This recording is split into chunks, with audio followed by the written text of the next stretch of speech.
우리 한번 따라 하십시다. 신앙생활과 환경.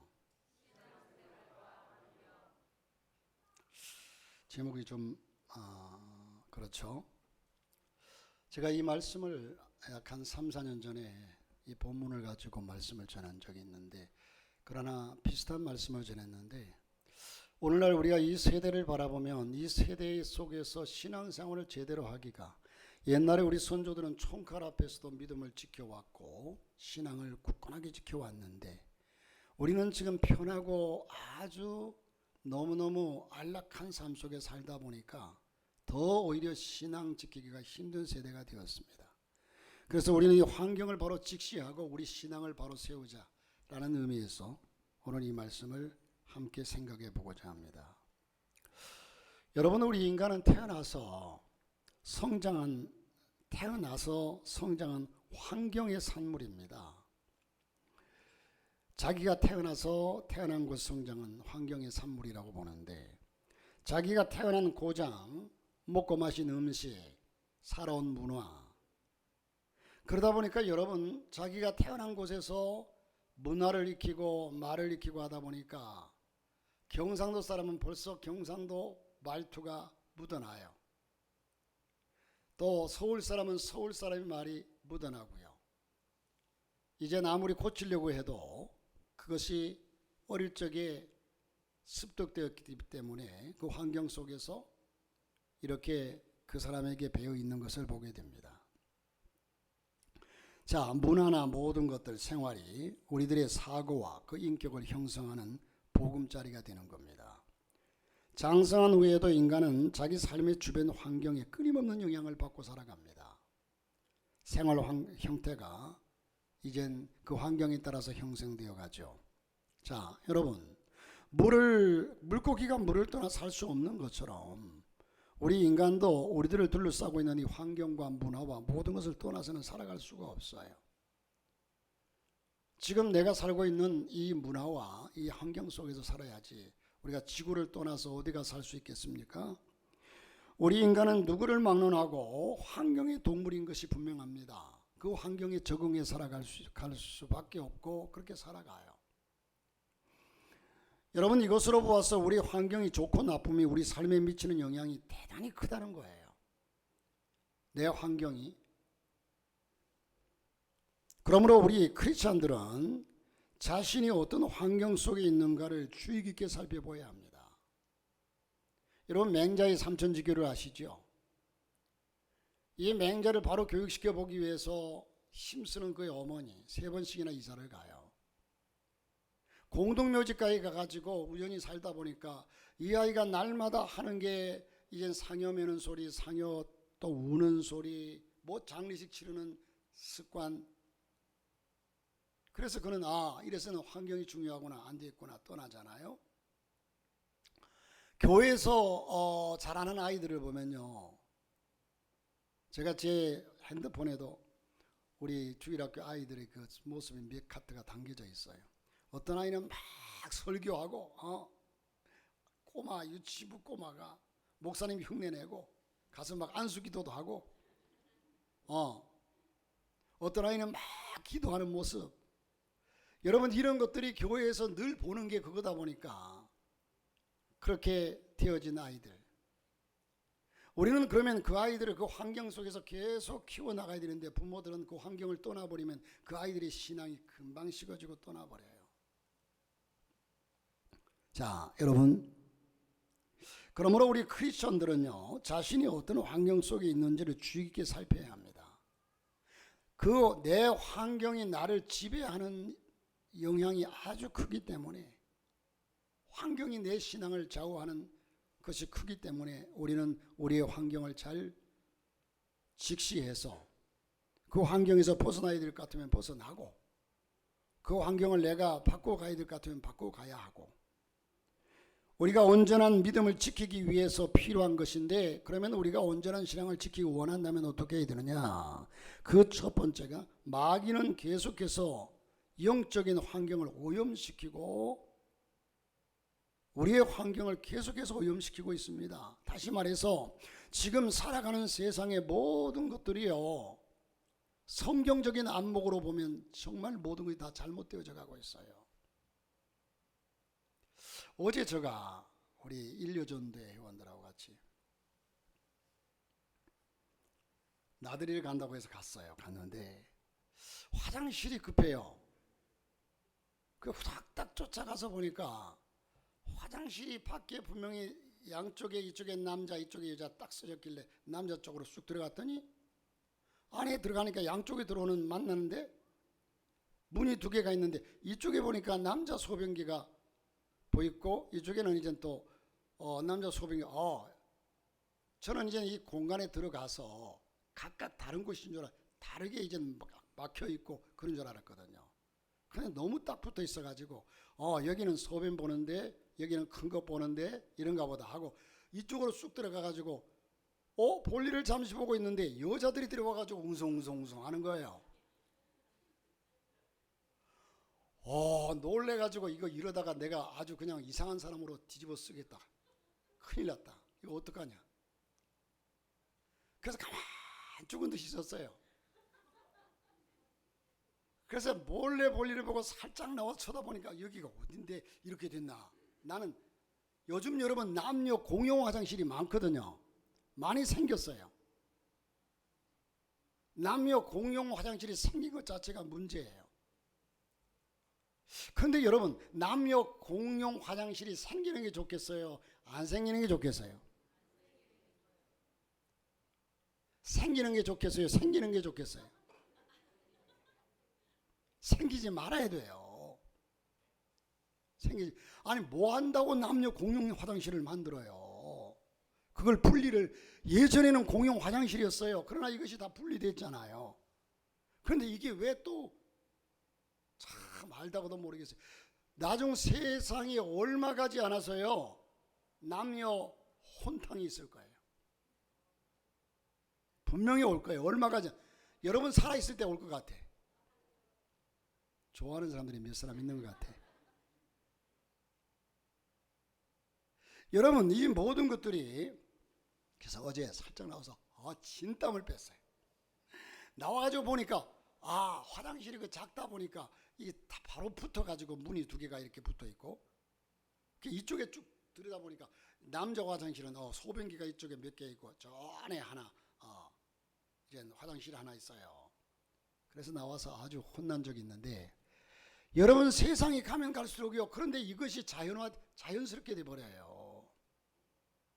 요즘 여러분 동성애를 비롯해 가지고 기가 막 그런데 동성애를 비롯한 이것들을 여러분 다 인정하라는 거예요. 인정하라는 거예요. 기독교인들마저도 더 나아가서 목사들마저도 이 어처구니 없는 일을 인정하면서 세상의 퀴어 축제에 나가서 축복 기도를 해주지 않나. 그 목사 아니에요. 제가 보기에는. 내가 교만한지는 모르지만요. 여러분 언제나 세상이 아무리 뒤바뀌고 세상은 사람들의 사고방식에 따라서 점점 뒤바뀌어져 가요. 그러나 우리는 언제나 기준이 우리의 삶이 기준이 아니라 하나님의 말씀이 기준입니다. 하나님 말씀이 아니라면 아닌 거예요. 세상이 두 쪽 나도. 믿으시기를 바랍니다. 우리 교회에서는요 아무리 동성애자가 와서 어떤가 하도 저는 이 말씀은 변할 수가 없어요. 아닌 건 아니에요. 아닌 건 아니에요. 예? 여러분 지금들 보세요. 너무 세상이 정말 뭐가 진리인지를 모르고 그런데 은근슬쩍 그렇게 되다 보니까 다 이제 그리스도인들만도 인정해버리는 이런 세상이 됩니다. 우리가 온전한 믿음을 지키기를 원한다면 마귀는 계속해서 영적인 환경을 말씀과 어긋나게 만들어가고 있어요. 우리는 그것을 피해야 한다는 거예요. 하나님께서는 아름다운 에덴 동산을 지으시고 먹기도 좋고 보기에도 좋고 아주 아름다운 실과 나무를 많이 만드시고 상함도 해함도 없는 현재의 우리로서는 도저히 상상할 수도 없는 그 나군이 아담과 하와를 창조하시고 그곳에 두셨습니다. 하나님께서는 아담과 하와에게 동산 중앙에 있는 선악과만큼 먹지 말라고 말씀을 하셨어요. 자, 먹는 날에는 반드시 죽으리라. 에덴 동산을 아담과 하와에게 주시되 그곳에 하나님 주권만은 절대로 존중해라 하는 말씀이에요. 그런데 마귀가 와서 우리가 성경에는 다 기록이 못했지만 우리가 성경을 조금 더 확대 해석해서 조금 더 비약시켜서 보면 마귀가 와서 에덴의 그 많은 처소를 다 제쳐두고 에덴 동산이 동산이라고 그러니까 뭐 뒷동산처럼 조그마한 동산이었겠어요? 아주 큰 말 그대로 에덴 동산은 지구의 지구. 그런데 에덴 동산의 그 많은 처소를 다 제쳐두고 하필이면 선악과 나무 밑으로 아담과 하와를 데리고 가요. 아니면 아담과 하와가 선악과 나무 밑에 있었는지도 모르겠죠. 그 다음에 이 선악과를 먹는 날에는 너희 눈이 밝아 너희도 하나님처럼 될 것을 하나님이 시기 질투해서 먹지 못하게 한다 비옥했습니다. 아마도 매일 아담과 하와를 그 나무 밑으로 데리고 가서 쳐다보게 하면서 유혹했을지도 몰라요. 그 선악과 나무 밑에서 아니라면 아니야 하나님께서 먹지 말라고 그랬어 안 먹을 거야 너 다시는 나한테 그런 얘기 하지 마라 하고 사탄에게 딱 잘라 얘기했을지도 몰라요. 그런데 마귀의 유혹은요 한 번이 아니라 두 번, 세 번 그럴싸하게 또 마귀는 언제나 우리에게 명분을 가지고 와서 얘기를 해요. 틀린 얘기하지 않아요. 맞는 것처럼 얘기를 해요. 그 얘기를 하는데 우리가 성경에 보면 여러분 아담과 하와가 선악과를 보니까 봤어요. 보면서 어겨요. 보암직도 하고 먹음직도 하고 지혜롭게 할 만큼 탐스럽기도 하고 늘 그것을 봤다는 거예요. 쳐다봤다는 거예요. 여기에 유혹되는 거죠. 그 자리를 피했더라면 그런 죄를 안 지었을 수도 있을 거예요. 아마도 매일 아담과 하와를 그 나무 밑으로 데려가서 쳐다보게 하면서 유혹했을 겁니다. 마귀는 선악과의 영향력이 미치는 환경에 아담과 하와를 데려다 놓은 겁니다. 그들은 에덴 동산 그 어느 곳이라도 가 있을 수 있으련만 아니면 그가 이젠 혹시라도 그런 마음이 생기면 이러면 안 돼 하나님께서 하지 말라고 그랬으니까 내가 이걸 자꾸 쳐다보니까 그런 마음이 생겨 하고 그것을 떨쳐버리고 딴 곳으로 가가지고 나 다시는 그거 안 볼래 이래야 되는데 마귀의 깸에 빠져가지고 늘 선악과 밑에서 그 열매를 바라보고 있었을 겁니다. 그 결과 그들은 선악과에 사로잡혀 버리고 말았습니다. 그래서 선악과는 그들 눈에 너무도 먹음직하고 보암직하고 지혜를 얻음직하게 좋아 보였습니다.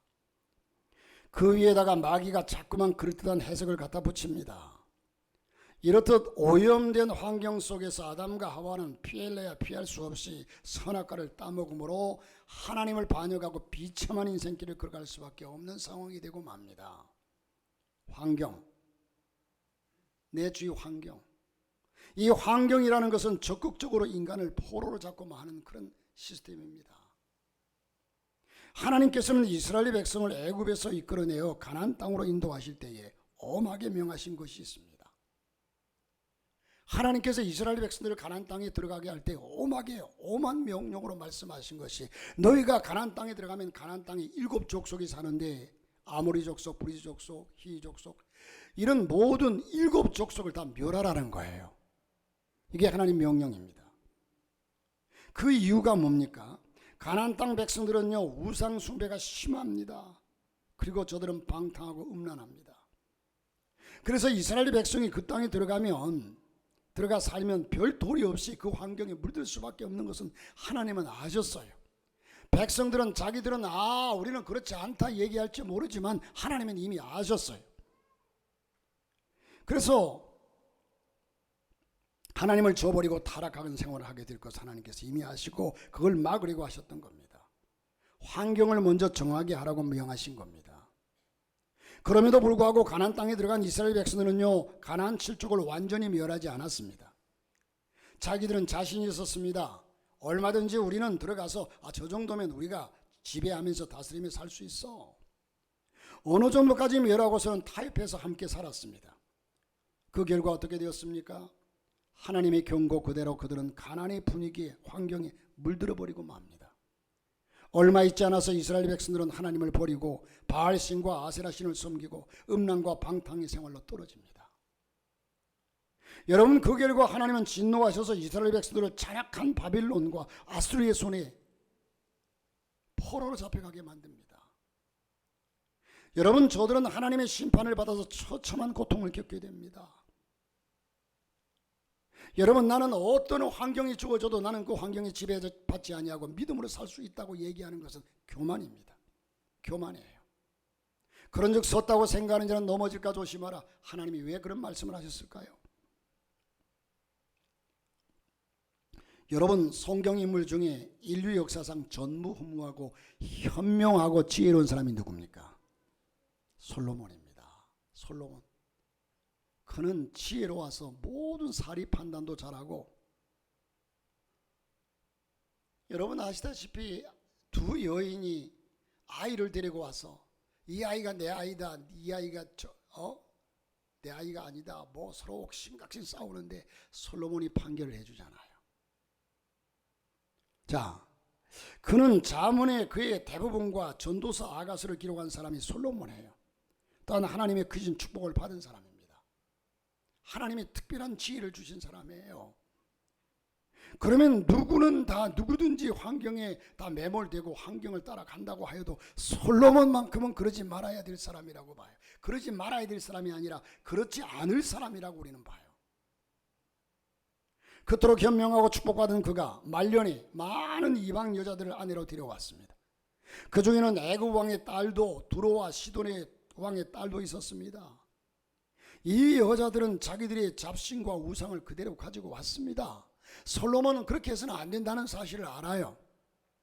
지혜롭고 현명하기로 유명한 솔로몬은 그 아내들에게 둘러싸여 살면서 그만 유혹을 받아가지고 그들의 우상을 받아들였습니다. 솔로몬은 하나님의 성전에 우상을 세웠습니다. 그리고 그 앞에 절합니다. 그 결과 하나님의 진노로 솔로몬 이후에 이 이스라엘 나라가 남쪽 유다와 북쪽 이스라엘로 그 작은 나라가 두 쪽이 나요. 얼마나 안타까운 일입니까? 솔로몬마저 그랬다면 여러분 같으면 여러분, 솔로몬같이 지혜로운 사람도 환경을 이기지 못했습니다. 점점 부해지니까. 우리 같은 보통 사람들이 나쁜 환경에 들어가서도 이길 수 있다고 생각한다면 참 그것처럼 어리석은 일이 없어요. 어리석은 생각입니다. 착각하지 마십시오. 아닙니다. 절대로 아닙니다. 그러므로 우리는 우리가 어떤 환경에서 살아야 하는가를 잘 깨달아야 하겠습니다. 여러분, 돌다리도 두들겨 보고 건너라고 얘기합니다. 옛날 어른들의 지혜가 참 옳은 말씀 같아요. 우리는 환경을 이길 수 있다고 장담하지 마시기를 바랍니다. 나는 이길 수 있어. 천만의 말씀이에요. 천만의 말씀이에요. 요즘 정신적인 질환이 참 많아요. 여러분, 귀신 들린 것과 정신적인 질환의 차이가 있다면요, 제가 나름대로 분석해 보니까 저도 귀신을 참 많이 쫓아봤어요. 귀신 들린 사람은요, 그 이성의 세계를 귀신에게 사로잡혀 버려요. 그러니까 자기 정신이 없어요. 그러나 정신적인 여러 가지 문제가 있으면 정신적인 질환, 그건 질병이죠. 이것이 있는 사람은 자기 이성이 뚜렷해요. 자기 이성이 뚜렷해요. 그런데 내가 너무 정신적으로 충격을 받으니까, 스트레스를 받으니까 여기에 우리 육체가 누구에게 두들겨 맞으면 멍이 들잖아요. 더 심하게 맞으면 상처가 나잖아요. 정신세계도 마찬가지예요. 너무 주위에서 많은 스트레스를 주고 치고받고 하니까 내 정신적인 충격이 너무 심해서 너무 견디기 힘들어서 어려워하지만, 그러나 그 이성은 분명히 있거든요. 자, 우리는 여기에서 장담하지 말 것은요, 다른 사람이 겪는 모든 것을 내가 겪어보지 않고서는 절대로 쉽게 판단해서는 안 돼요. 자, 그러므로 저와 여러분이 언제나 이 사탄의 역사는 그 장소를 가능하면 피하십시오. 내가 그것을 이길 수 있다. 제가 알기로는 고 한경진 목사님이 북한에서 피난 와가지고 혼자 오셨잖아요. 젊은 나이에 한 번은 극장을 가셨대요. 갔는데 그 주변에 그 젊은 여인들이, 젊은 아가씨들이 와가지고 막 앉아서 재밌게 얘기도 하고 하는데, 이분도 자기 마음속에 남자인지라 자꾸 이쁜 아가씨들이 옆에 얘기하니까 자꾸 눈이 돌아가더래요. 눈이 돌아가면서 참 이쁘다, 이쁘다. 그러면서 마음속에 내가 목사인데 사탄아 물러가라 하고 외쳤대요. 사탄아 물러가라. 자기 마음속에 그런 나쁜 마음이 들기 시작하니까 사탄아 물러가라. 그렇게 외치고 나니까 자기 마음속에 들려오는 음성 하나가, 또렷이 들려오는 음성 하나가 있는데, 이놈아, 너는 이미 남의 영역 안에 들어와 가지고 누구를 물러가라고 하느냐? 이미 남의 영역 안에 들어와서 누구를 물러가라고 하느냐? 가면 네가 가야지. 그래서 그 자리를 박차고 나왔다고 그래요. 피하시기를 바랍니다. 우리가 환난과 고난과 역경과 십자가는 피하지 말고 짊어져야 하지만 이 달콤한 유혹이나 이 모든 것은 피해야 합니다. 두 번째로는 예수님이 만드신, 마귀는 그 환경을 죄악으로 끌어가기 위해서 계속 만들지만 이 예수님은 우리를 믿음의 환경을 만들어 주시고 예수님이 만드신 믿음의 환경을 따라 살아가시기를 주 이름으로 축복합니다. 여러분, 아이들이 참 다른 어떤 엄마들을 보면요, 아이들이 교회 와서 살다시피 하고 교회에서 주일 하루 종일 보내면요, 야, 너 공부는 언제 하려고? 집에 가, 빨리 가, 집에 가. 그 아이가 집에 가면 공부할 줄 아세요? 주일날 하루 종일 교회에 있는 것은 얼마나 큰 은혜와 복인지 몰라요. 저도 제발 아이들이 좀 주일날 예배만 드리고 집에 갔으면 좋겠어. 왜냐면 주일날 하루 종일 여기서 시끌 저기서 시끌, 목사님 서재실 따라 들어와가지고 이러고. 그런데 그게 이뻐요. 예? 그런데 어떤 엄마들은요, 우리 아이 공부시켜야 된다고, 주일날마저도. 여러분, 예수님이 2000년 전에 이 땅에 오셔서 택한 제자들은 모두가 그 땅에서 천대받는 사람들이 대표적인 인물들이에요. 누굽니까? 어부예요. 옛날엔 나룻배 타고서 이젠 가면서 그 갈릴리 바다에서 고기를 잡았거든요. 지금은 뭐 고기 잡는 분들이 다 사장님들, 선주들 이러니까 기업화되어 있지만 옛날에는 그렇지 않았어요. 세리는 죄인의 대명사예요. 모든 사람들이 싫어하고 손가락질하는 사람이에요. 배움도 없는 사람들, 사회적인 배경도 없는 평범 이하의 이들을 데리고 예수님께서는 3년 동안 늘 함께 잡수시고 저들과 함께 주무시고 생활하시면서 친히 가르치시고 함께 전도했습니다. 별로 보잘것없는 이들이 예수님과 함께 생활하면서 그리스도의 분위기 속에서 위대한 인물들로 변화되기 시작합니다. 그들의 생각이 변화되고 말이 변화되고 생애가 그들의 삶이 변화되기 시작한 겁니다. 예수 그리스도의 영향력은 가히 상상을 초월합니다. 예수님께 함께한 후에 예수님의 보내심을 받은 제자들은 예수님처럼 행동했습니다. 가는 곳마다 예수 이름으로 복음을 증거하고 귀신을 내어 쫓고 병든 자를 고치고 하나님의 능력과 하나님의 역사를, 하나님의 복음을 전합니다. 사람들이 그들을 보고서 감탄합니다. 아니, 저들은 어부 출신이 아니냐? 저들은 세리들이 아니더냐? 저들은 무식한 천박한 사람들이 아니더냐? 그런데 어떻게 이런 일들을 할 수 있느냐? 사람들은 저들이 예수와 함께 있었기 때문에 이렇게 변화되게 되었다는 사실을 인정할 수밖에 없었어요. 예수, 그리스도의 분위기, 그리스도와 함께 있다는 환경이 평범한 사람들을 이렇게 변화시켰던 겁니다. 주와 함께라면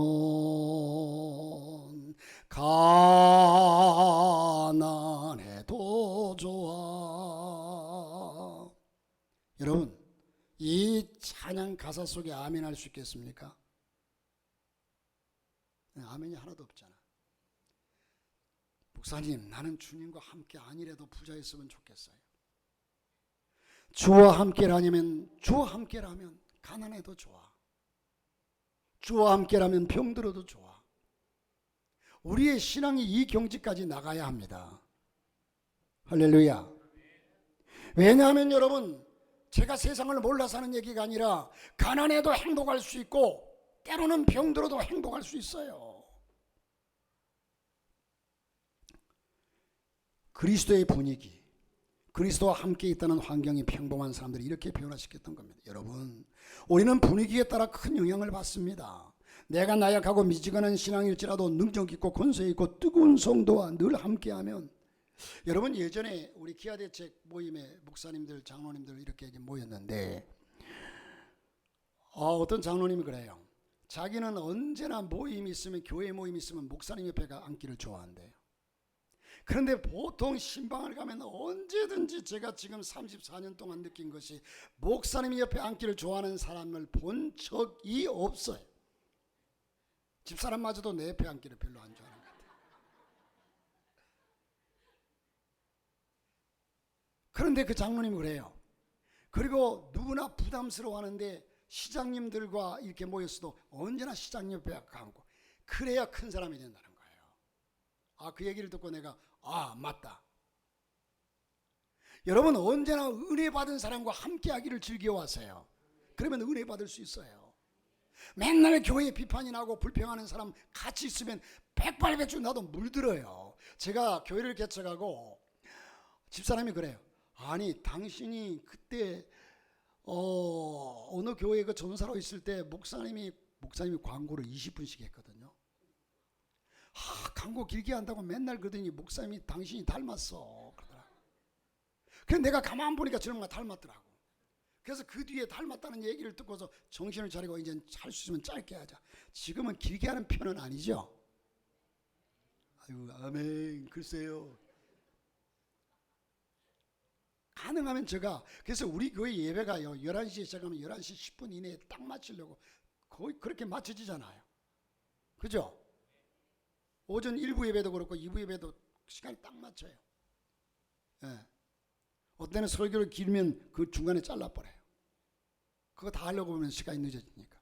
그러니까 여러분, 지금 목사님 오늘 또 설교를 얼마나 길게 하고 얼마나 길게 늦게 마치려고 저런 소리를 자꾸 하고 있나, 그 걱정하지 마세요. 12시 되면 다 맞춰지니까. 자, 여러분, 우리가 이 분위기라는 것이 아주 중요합니다. 우리는 분위기에 따라서 큰 영향을 받습니다. 내가 나약하고 미지근한 신앙일지라도 능력 있고 권세 있고 뜨거운 성도와 함께하면 권능 있고 열렬한 성도들로 변합니다. 여러분, 부정적인 사람들과 잘못된 사람들은 가능하면 가까이 하지 마십시오. 할렐루야. 저들을 천도하려고, 저들을 바르게 세우려고 하다 내가 당해요. 악이 선보다 훨씬 강하게 나타납니다. 못 고쳐요. 가까이 하지 마세요.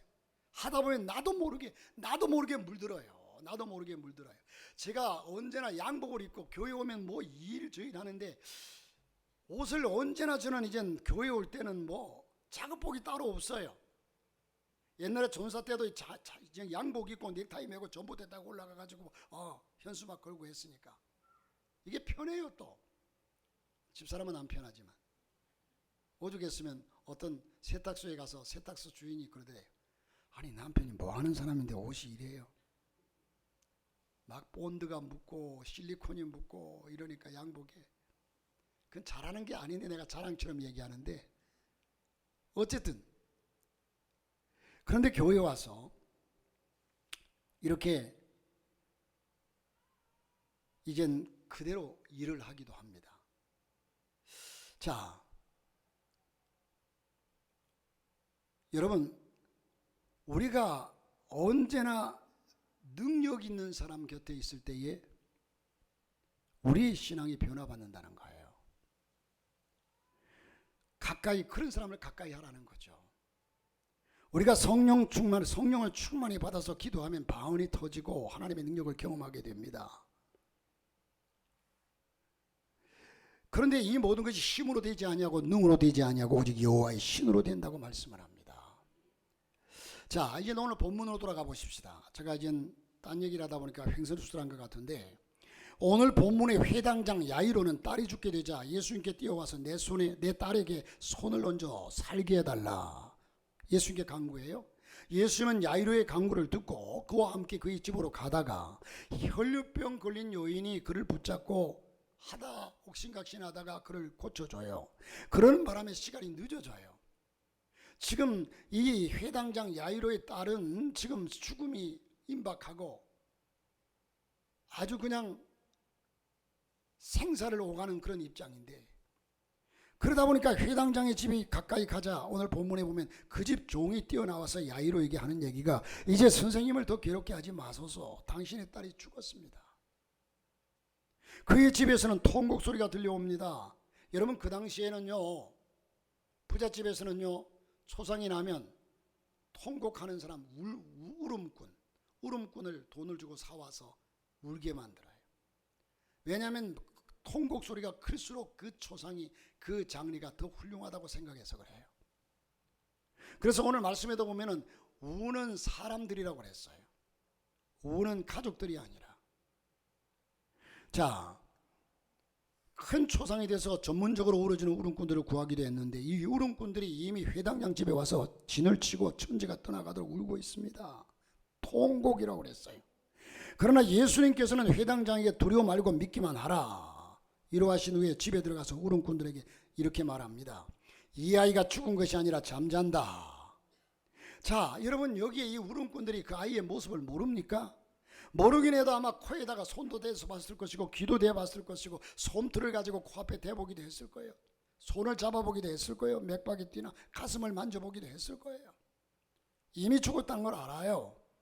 그런데 예수님이 이 아이가 죽은 것이 아니라 잔다고 말씀합니다. 그들은 입을 부쩍거리면서 비웃었습니다.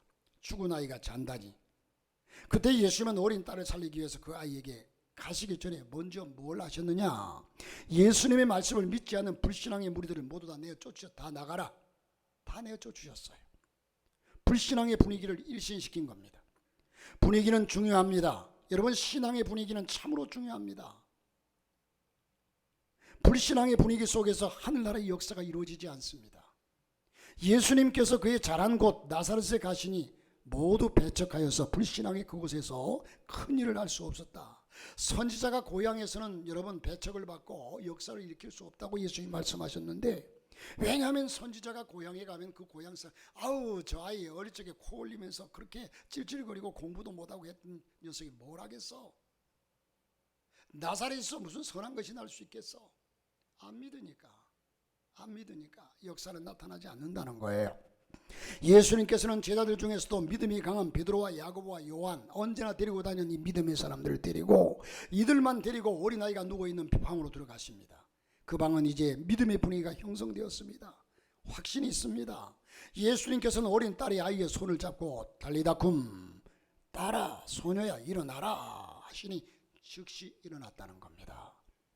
예수님께서는 이를 행하시기 전에 먼저 불신앙의 분위기를 추방하고 신앙의 분위기를 조성하셨다는 것은 우리는 잊어서는 안 됩니다. 우리가 의심과 냉소, 부정적인 마음을 가지고 있으면 하나님의 역사가 일어나지 않습니다. 그렇기 때문에 우리는 늘 회개하면서 생활의 정리정돈을 늘 하면서 살아가야 합니다. 마지막 세 번째로 여러분, 믿음의 분위기와 환경 속에서 환경을 초월하는 신앙으로 살아가시기를 주의 이름으로 축복합니다.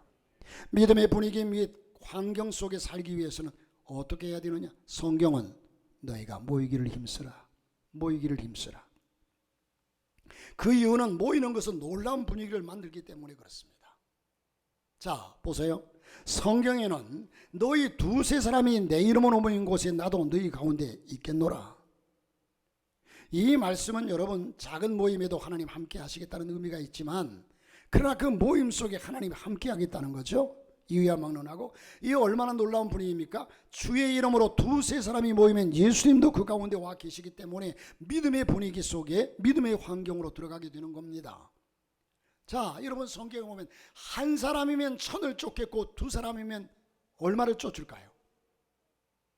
한 사람이면 천을 쫓을 것이고 두 사람이면 만을 쫓을 것이죠. 여러분, 한 사람이면 천을 쫓고 두 사람이면 2천을 쫓아야 마땅하지 어떻게 한 사람이면 천을 쫓는데 두 사람이면 1만 명을 쫓습니까? 한 사람이 한 사람을 도와니까 이렇게 놀라운 역사가 10배로 나타난다는 거예요. 우리가 모일 때 역사하는 주님, 주를 찬양하세요. 혼자의 믿음이 천의 원수를 쫓으면 두 사람의 믿음이 합치면 그 10배인 만의 원수를 쫓는 위대한 분위기와 환경이 조성되는 겁니다. 그러므로 우리는 꼭 주일 예배, 여러분 많은 사람들이 나왔을 때 함께 참여하면 여러분의 더 큰 은혜가 있을 줄로 믿습니다. 어떤 일이 있어도 그러므로 참석해야 합니다. 오늘 우리의 예배를 보십시오. 오늘이 1부 예배, 아니면 2부 예배 때에는 지금 한 100여 명이 100여 명의 성도들이 함께 모여 기도하고 찬송 부르는 것은 굉장한 분위기를 만들어주는 겁니다.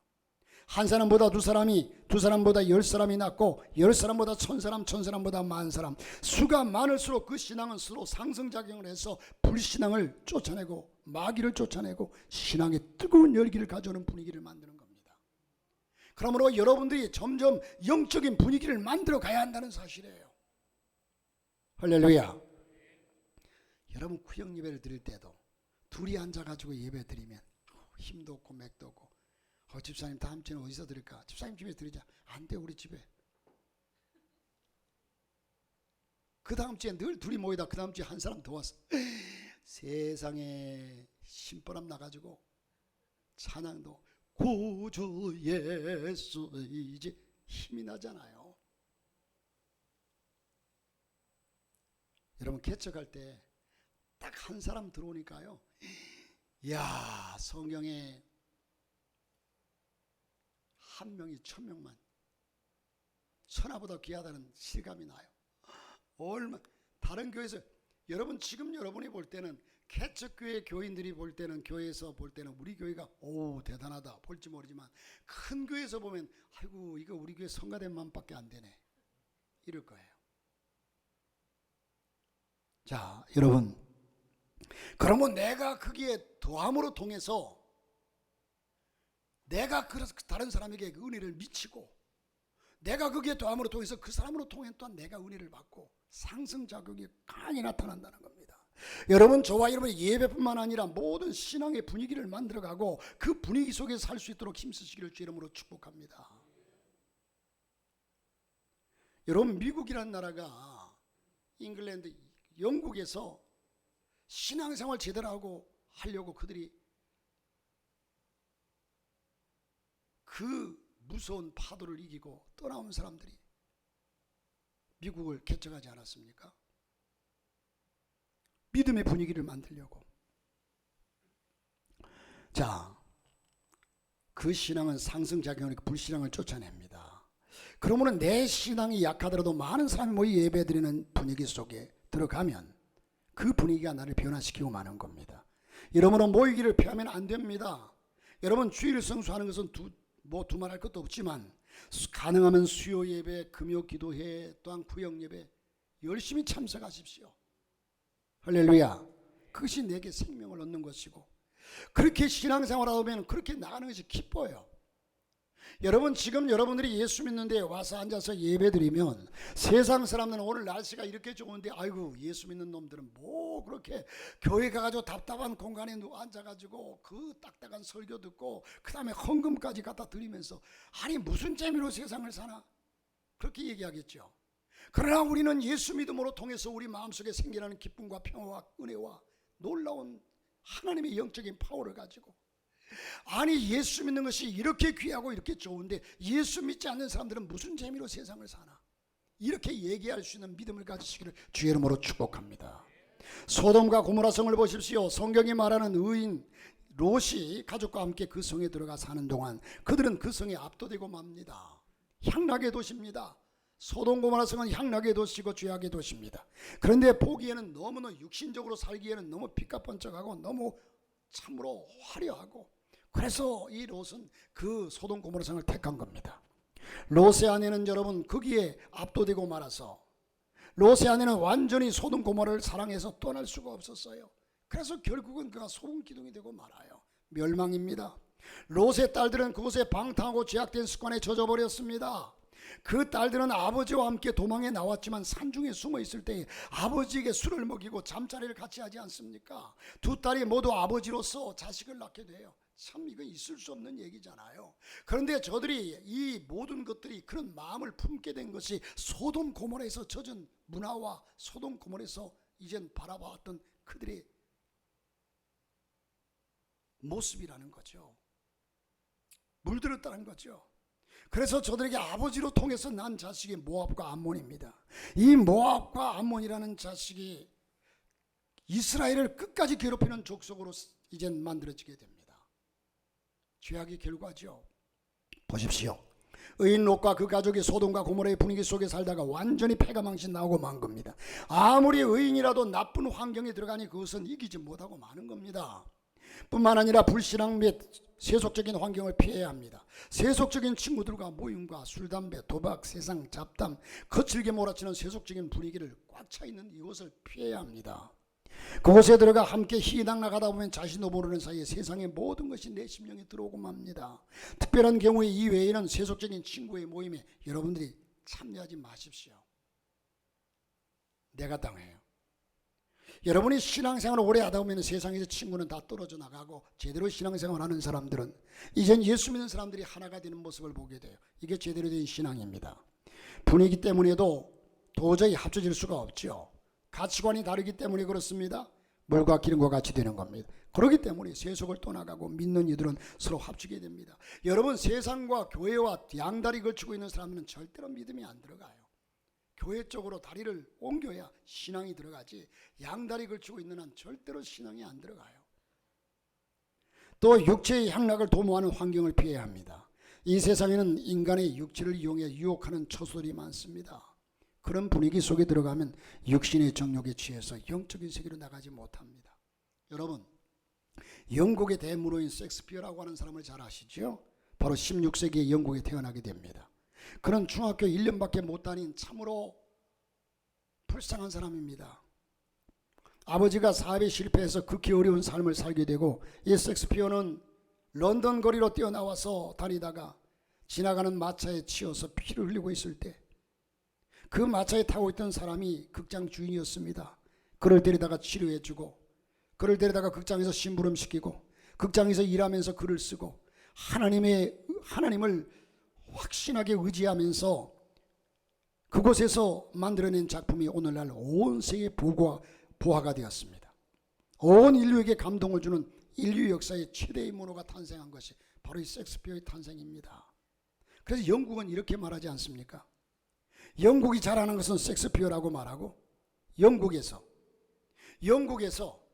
예를 들어서 인도라는 나라가 어마어마하게 크지 않습니까?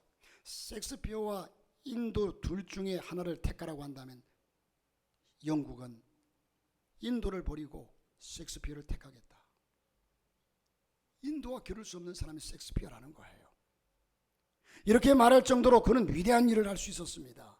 인류 역사의 위대한 인물들이 다 좋은 환경, 푸른 풀밭, 잔잔한 물가에서 태어난 사람은 없어요. 가난하고 천박한 환경에서 기적이 일어났습니다. 나라도 그렇고 개인도 그렇고 다 가정도 그렇습니다. 하나님이 함께 계시면 그곳에 기적이 일어납니다. 할렐루야. 여러분, 요셉을 보세요. 요셉은 아버지 야곱의 사랑받는 사람 아니었어요? 아버지 야곱은 그때 당시만 해도 부자였어요. 또 이 야곱은 아버지의 사랑받고 채색 옷을 입으며 살았습니다. 그 아버지의 부요함과 부모의 능력 아래서 성공한 것이 아닙니다. 오히려 그가 아버지의 그 사랑과 아버지의 그 풍요로움 속에 살았더라면 요셉은 요셉 되지 못했을 거예요. 오히려 요셉은 말할 수 없는 고난과 역경 속으로 인해서 그는 승리할 수 있게 됩니다. 인간은 역경과 고난이 없으면 하나님을 찾지 않고, 하나님을 찾지 않는 사람은 하나님이 그 사람의 삶이 아무리 비극적이어도 하나님은 인도하지 않습니다. 여러분, 악이 선보다 훨씬 강합니다. 여러분이 악을 언제든지 감당하리라고 착각하지 마십시오. 오늘 우리의 신앙이, 이제 우리는 영적인 환경을 날마다 조성해 나가야 합니다. 그러므로 날마다 저와 여러분이 주님 오실 때까지, 어차피 내가 주님을 만나러 가든지 주님이 내게 오시든지, 이 개인적인 종말이나 이젠 전체적인 종말이나 한 번은 맞게 될 터인데, 우리가 주님 앞에서 믿음으로 잘 살다가 주님 만날 수 있기를, 여기에 오늘 예배드리는 모두가 천국에서 다 만날 수 있기를 주님의 이름으로 축복합니다.